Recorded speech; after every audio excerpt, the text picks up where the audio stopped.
Hola, ¿qué tal? Muy buenos días, ¿cómo están? Me da mucho gusto saludarlos este martes, estar aquí con ustedes esta mañana, iniciando el día, haciendo lo que más me gusta, que es leer, compartir y disfrutar de la hermosa y bendita palabra de Dios. ¿Qué tal empezó su semana el día de ayer? Espero que hayan tenido un lunes extraordinario, que Dios los haya bendecido grande y maravillosamente, que haya derramado en ustedes esa fortaleza, esa paz, esa certeza y esa seguridad para seguir adelante en el trayecto de esta semana y que este martes no sea la excepción, que Dios nos acompañe, que Dios nos guíe, que Dios nos bendiga, nos proteja, nos ampare, nos sustente y nos prospere también, que nos lleve por caminos de bendición libres del mal a nosotros y a nuestros seres queridos. Recuerden que si ponemos todo en las manos de Dios, vamos a ver la hermosa mano de Dios en todo y su maravilloso poder. ¿Sí? Así que deseo de todo corazón que este martes Dios les bendiga grande y maravillosamente y para que Dios, sí, active, desate su poder en nuestras vidas. Recuerden que tenemos que orar, que tenemos que leer, que tenemos que congregarnos, que tenemos que cultivar una hermosa relación con nuestro Padre Celestial, una comunión cercana de obediencia, de entrega, de compromiso, de lealtad a su majestad. Y el día de hoy vamos a continuar con la semana número 26 de lectura en este segundo día y corresponde leer los versículos 16 al 29 del capítulo 8 de Segunda de Reyes. Vamos a leer también el capítulo número 21 de Segunda de Crónicas y los primeros 9 versículos del capítulo número 22 de Segunda de Crónicas. ¿Y por qué leemos de esta manera? La Biblia cronológica día por día, ¿sí? Existen muchísimos tipos de Biblia, muy hermosas todas. Todas contienen la hermosa y bendita palabra de Dios, que es la misma, pero vienen estructuradas de forma distinta para poder tener una percepción de la lectura, ¿sí? Conforme al orden cronológico o conforme a otros órdenes que muchos estudiosos y esforzados, hombres y mujeres de Dios, se han empeñado en realizarlos, ¿no? Como la Biblia de las promesas, que resalta las promesas de Dios, como la Biblia arcoíris, que divide, ¿sí?, la palabra en secciones marcadas con colores sobre temas de amor, de seguridad, de confianza, de paz, etc. En el caso de la Biblia cronológica, día por día, es una lectura devocional, la cual, sí, va empatando los sucesos en orden cronológico, pero también en el orden que aparecen en las Sagradas Escrituras. Nosotros sabemos que Primera de Reyes y Segunda de Reyes y Primera de Crónicas y Segunda de Crónicas son libros que están concatenados, ¿sí?, con las historias de los reyes, ¿verdad? En Crónicas a veces nos detalla más, nos da más detalles de la historia de un rey, a veces más en Reyes. Y en este caso, la Biblia cronológica día por día combinó todas las lecturas. Es por eso que aquí el día de hoy vamos a leer, ¿sí?, 16 capítulos, 14 capítulos que faltan del capítulo, 14 versículos que faltan del capítulo 8 de Segunda de Reyes y el 21 y después 9 versículos del número 22 de Segunda de Crónicas, porque aquí se encierra lo que es la historia de Joram, hijo de Acab, ¿sí? ¿Y qué fue lo que realizó Joram? Es la combinación de todo el texto que aparece en Reyes y en Crónicas sobre Joram y se va ensamblando en una lectura devocional diaria. Espero haberme explicado de forma correcta y no enredarlos más, ¿verdad? O haberlos confundido con este comentario. Y pues bueno, vamos a comenzar la lectura del día de hoy, no sin antes pedirle a nuestro Padre Eterno que Él sea quien nos guíe, quien nos edifique, quien nos enseñe, quien nos muestre y quien nos revele la sabiduría plasmada en su hermosa y bendita palabra. Porque no hay nada más importante, ni hay mejor maestro que nuestro Padre Celestial. Y vamos a comenzar, ¿sí?, con los versículos 16 al 29 del capítulo 8 de Segunda de Reyes, que dice de la siguiente manera: en el quinto año de Joram, hijo de Acab, rey de Israel, y siendo Josafat rey de Judá, comenzó a reinar Joram, hijo de Josafat, rey de Judá. De 32 años era cuando comenzó a reinar, y 8 años reinó en Jerusalén. Y cuando anduvo en el camino de los reyes de Israel, como lo hizo la casa de Acab, porque una hija de Acab fue su mujer e hizo lo malo ante los ojos de Jehová. Con todo eso Jehová no quiso destruir a Judá por amor a David su siervo, porque había prometido darle lámpara a él y a sus hijos perpetuamente. En el tiempo de él se rebeló Edom contra el dominio de Judá, y pusieron rey sobre ellos. Joram, por tanto, pasó a Zair y todos sus carros con él, y levantándose de noche atacó a los de Edom, los cuales le habían sitiado, y a los capitanes de los carros, y el pueblo huyó a sus tiendas. No obstante, Edom se libertó del dominio de Judá hasta hoy. También se rebeló Libna en el mismo tiempo. Los demás hechos de Jorán y todo lo que hizo no están escritos en el libro de las crónicas de los reyes de Judá. Y durmió Jorán con sus padres y fue sepultado con ellos en la ciudad de David. Y reinó en lugar suyo Ocosías, su hijo. En el año 12 de Jorán, hijo de Acab, rey de Israel, comenzó a reinar Ocosías, hijo de Jorán, rey de Judá. De 22 años era Ocosías cuando comenzó a reinar, y reinó un año en Jerusalén. El nombre de su madre fue Atalia, hija de Omri, rey de Israel. Anduvo en el camino de la casa de Acab e hizo lo malo ante los ojos de Jehová, como la casa de Acab, sí, porque era yerno de la casa de Acab. Y fue a la guerra con Jorán, hijo de Acab, a Ramón de Galat, contra Hazael, rey de Siria. Y los sirios hicieron a Joram, y el rey Joram se volvió, y los sirios hirieron a Joram, y el rey Joram volvió a Jezreel para curarse las heridas de los sirios que le habían hecho frente a Ramot, cuando peleó contra Hazael, rey de Siria. Y descendió Ocosías, hijo de Joram, rey de Judá, a visitar a Joram, hijo de Acab, en Jezreel, porque estaba enfermo. Y aquí finalizan los 14 versículos del capítulo 8 de Segunda de Reyes. Como podemos ver, nos habla de Joram, hijo de Acab, el cual reinaba en Jerusalén, pero siguió el ejemplo de los reyes de Israel que hacían lo incorrecto, sí, a los ojos de nuestro Padre Celestial. Sí. Entonces también Joram, además de seguir el ejemplo de los reyes de Israel, de todas maneras, sí, se mezcló con ellos en este caso, obtuvo su esposa Atalia, ¿sí? Que era hija de Omri, rey de Israel, o que fue rey de Israel, ¿verdad? Y toda esta circunstancia de que se emparentaban, se mezclaban, desobedecían, adoptaban costumbres extranjeras, todos los ídolos, ¿sí? Que estaban en Israel, en la nación de Israel, no habían ni siquiera sido inventados ahí.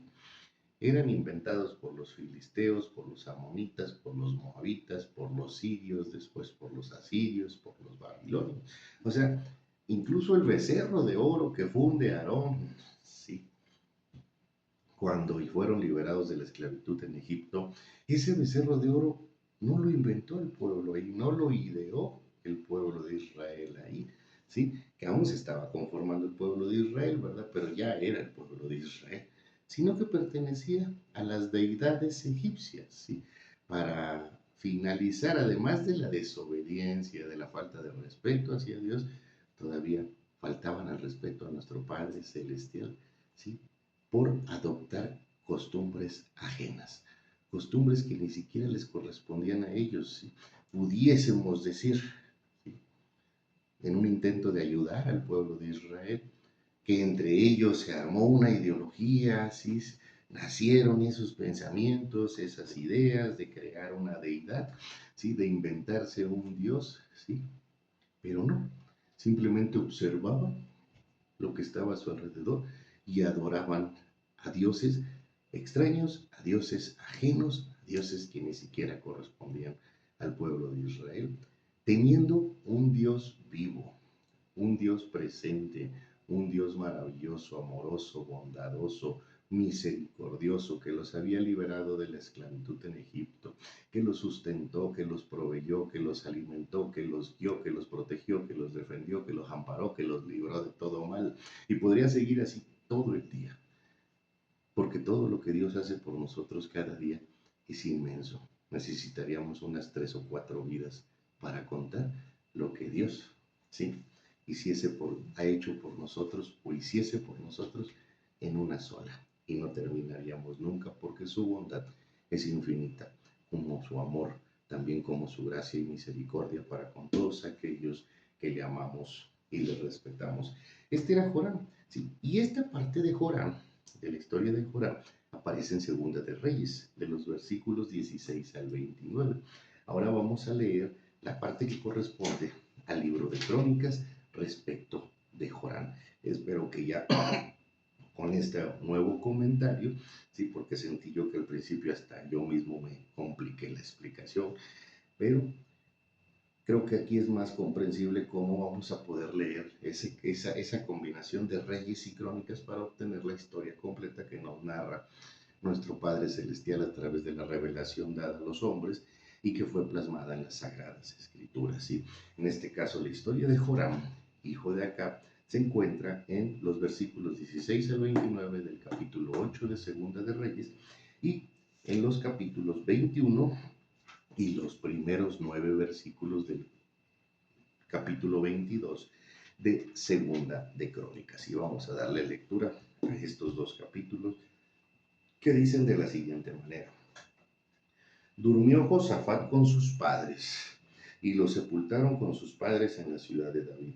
Y reinó en su lugar Joram su hijo, quien tuvo por hermanos hijos de Josafat a Azarías, Geliel, Zacarías, Azarías, Micael y Cefatías.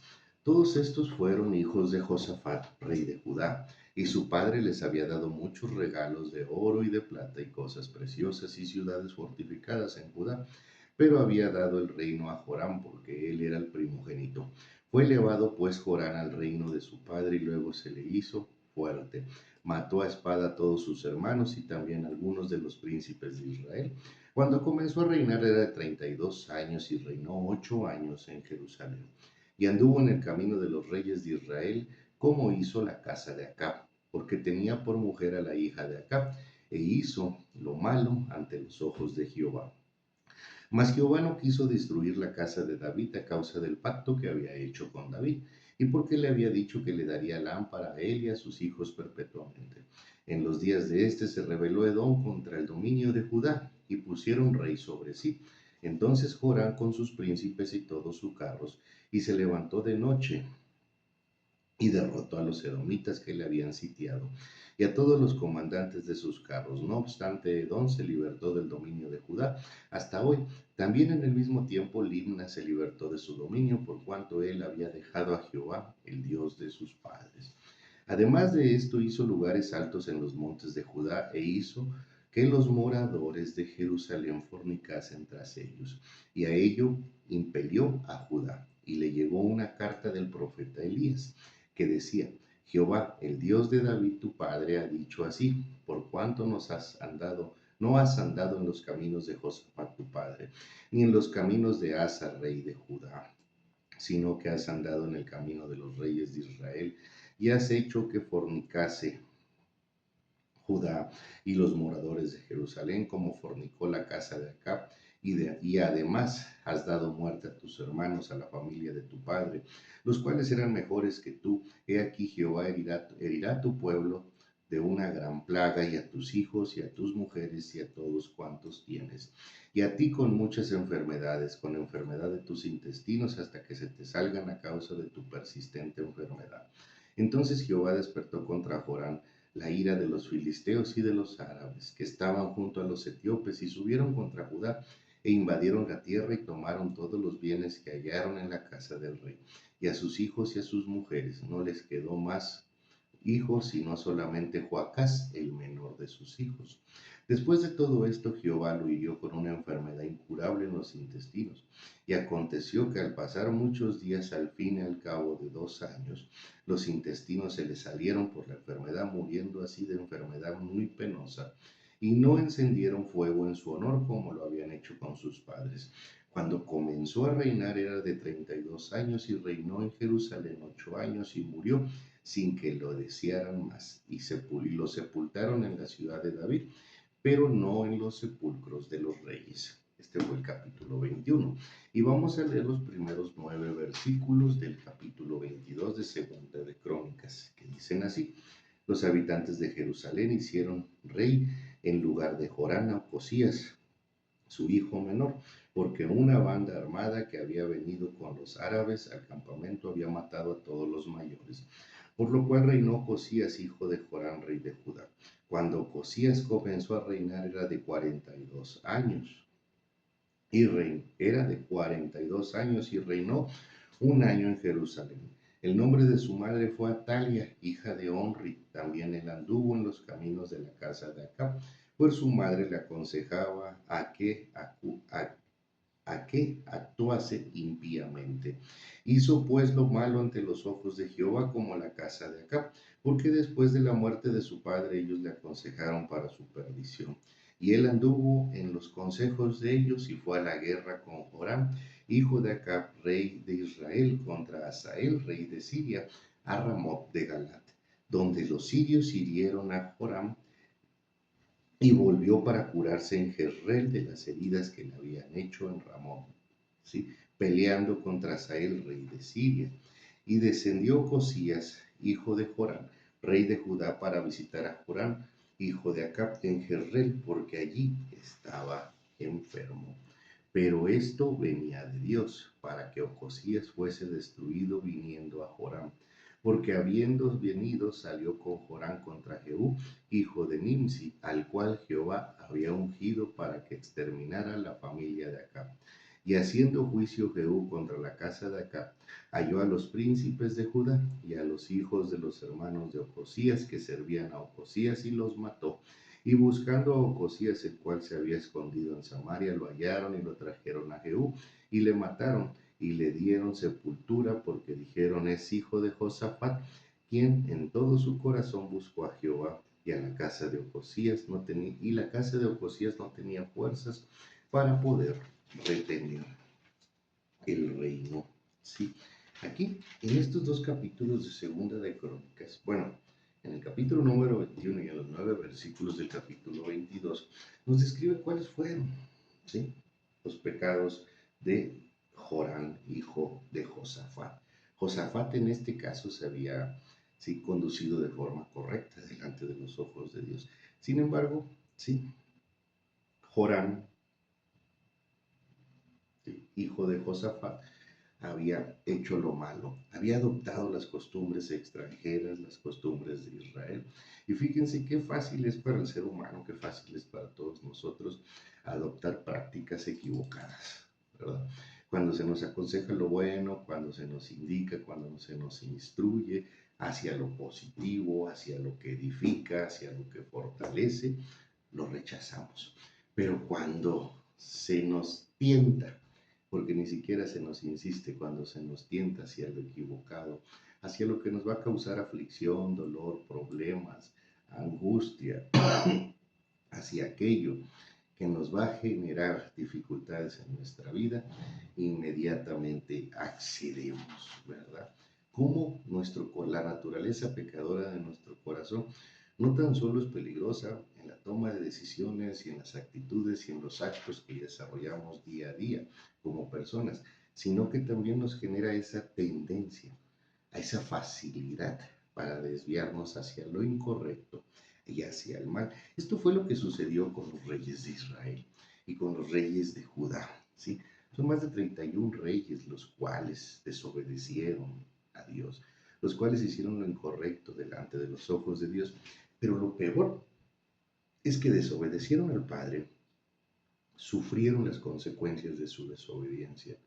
El pueblo sufrió las consecuencias de su desobediencia, de los reyes desobedientes, ¿sí?, de los reyes que los inducían a la idolatría, a la fornicación, ¿sí?, hacia esa vida deplorable de malas costumbres, hacia esa descomposición social. Pero lo peor es que ni los reyes ni el pueblo reaccionó. hasta el cautiverio, ¿sí? Que se presentó al final de este periodo de reyes. ¿Qué quiero decir?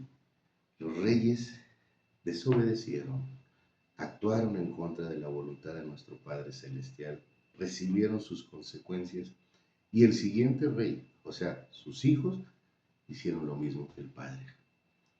En ninguno hubo, ni en el pueblo ni en los reyes hubo la mínima prudencia de decir, si seguimos actuando igual nos va a ir igual, porque Dios anunciaba cada una, ¿sí?, de las consecuencias a través de sus profetas. A Ocosías y a Joram, ¿sí?, se las anunció a través del profeta Elías, y así fue con todos los reyes. No hubo un rey que no recibiera un mensaje del Padre para bien o para mal, ¿sí?, de parte de los profetas de Dios, de los varones de Dios.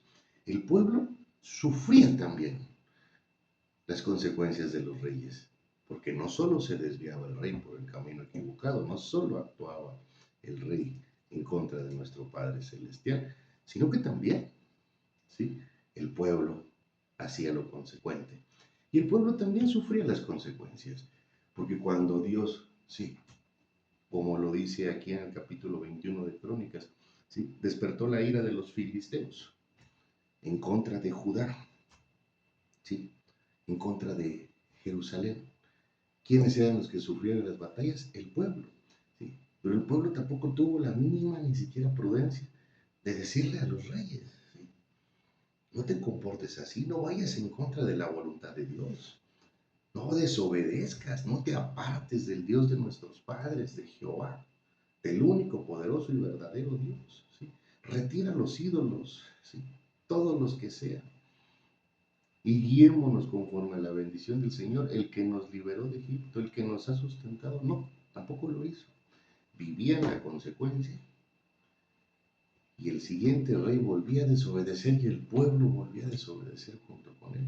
Y se volvió una práctica continua. De 40 a 31 reyes desobedecieron a Dios. 5 lo obedecieron parcialmente sin hacer nada extraordinario, ¿sí?, y 4 lo obedecieron de todo corazón, y el mejor de esos 4 fue el rey David. A pesar, ¿sí?, de que David fue un hombre perfectamente imperfecto, a pesar de los errores que cometió. David es similar y muy semejante a ti y a mí, ¿sí?, porque somos hombres y mujeres, ¿sí?, que cometemos errores, que cometemos faltas diariamente delante de Dios, pero que amamos a Dios con todo nuestro corazón y que nos esforzamos cada día para que en ese empeño, en ese cultivar de nuestra relación, en nuestra comunión con Dios, en esa fe y en ese amor al Padre, ¿sí?, Él transforme nuestras vidas como lo hizo con David. Pero fíjense cuánta similitud hay hoy en día. Hacemos lo malo, sufrimos las consecuencias y no reaccionamos, ¿sí? Se nos facilita seguir el ejemplo equivocado, se nos facilita escoger el camino incorrecto, se nos facilita desechar el buen consejo, la exhortación, incluso hasta en los mismos hermanos en Cristo, ¿sí? Cuando hay en una prédica, en un mensaje, se habla con dureza, se confronta con la palabra, incluso corres el riesgo hasta de generar molestias, ¿sí?, entre los hermanos. No nos gusta que la palabra redarguya, no nos gusta que la palabra corte, no nos gusta que la palabra confronte. Nos gusta solamente escuchar lo positivo, ¿sí? Y estamos en una circunstancia en la cual nos debemos detener a reflexionar si estamos haciendo lo correcto delante de los ojos de Dios. Y si estamos reaccionando de forma correcta ante lo que está a nuestro alrededor, ¿sí? Cuando Dios permite una consecuencia en nuestras vidas, nos ayuda, porque corrige nuestro camino, nos fortalece, nos prepara, nos enseña. Se los puedo decir por experiencia propia. Cuando Dios corrigió mi camino a través de una consecuencia, y hoy le doy gracias a mi Padre Celestial porque lo haya hecho. Pero lo más importante es que Dios no tenga que liberar una consecuencia cada 3 años o cada 5 años para que yo corrija mi camino. Yo creo que con una sola basta. Debemos de reflexionar en nuestro actuar y en dónde está nuestro actuar y en ¿sí? el actuar que está a nuestro alrededor delante de Dios. Y si vemos que alguien está haciendo mal delante de los ojos de nuestro Padre Celestial y no entiende que no debe de actuar de esa manera, apartémonos para que Dios vea que nosotros, ¿sí? buscamos obedecerle y buscamos vivir una vida de bendición guiada por nuestro Padre Celestial. No andar a salto de mata, ni a prueba y error, ni faltándole cada día a nuestro Padre Eterno. Esta fue la lectura del día de hoy. Yo me despido, no sin antes desearles nuevamente que tengan un excelente y bendecido día. Que Dios les abrace con su inmenso y maravilloso amor, que ilumine su sendero, que los ampare, que los proteja, que los libre de todo mal, pero sobre todo, ¿sí? que les muestre, ¿sí? todas las maravillosas bendiciones que Él tiene listas para nosotros, este y todos los días de nuestra vida. Les envío un fuerte abrazo. Dios los bendiga. Nos vemos mañana miércoles para continuar con la lectura devocional. Saludos.